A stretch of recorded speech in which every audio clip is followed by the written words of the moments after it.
Dead space air और dead space. Ask short note 5 mark questions.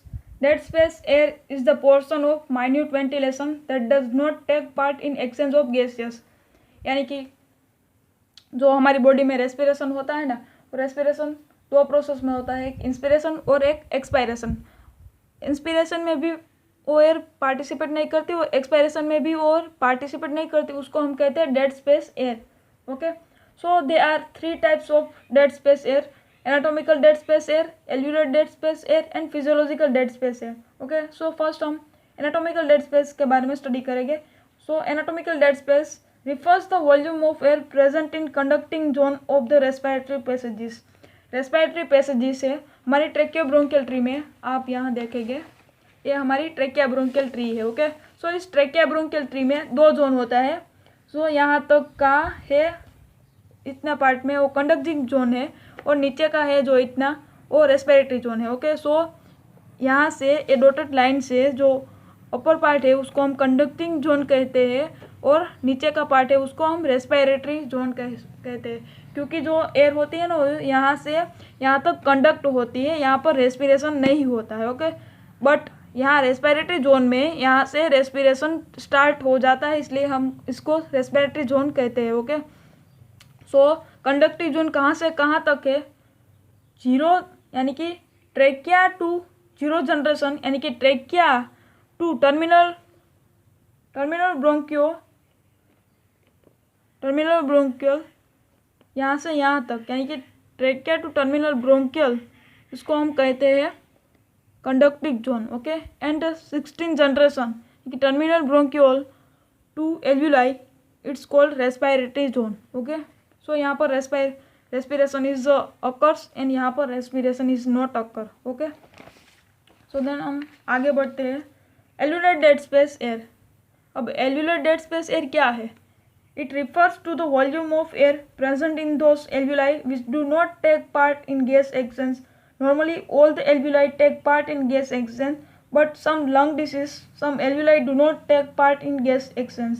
Okay, so alveoli और capillary के बीच में air exchange होती है। ओके, वो तो आपको पता ही है, डिफ्यूज होती है। ओके, वो पल्मोनरी डिफ्यूजन है। लेकिन हम जब रेस्पिरेशन करते हैं ना, inspiration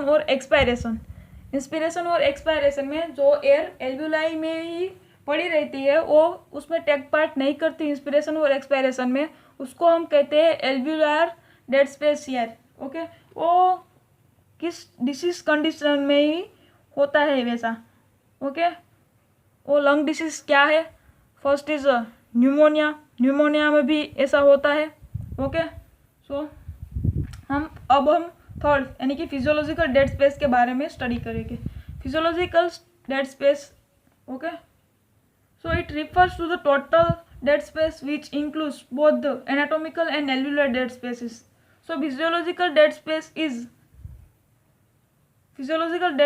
is occurs anatomical dead space air plus alveolar dead space air. Okay, और आप ऐसा भी बोल सकते हैं physiological dead space air is equal to anatomical dead space air plus alveolar dead space air. Okay, so next, in normal healthy person physiological dead space nearly about anatomical dead space. Okay, so हम healthy person में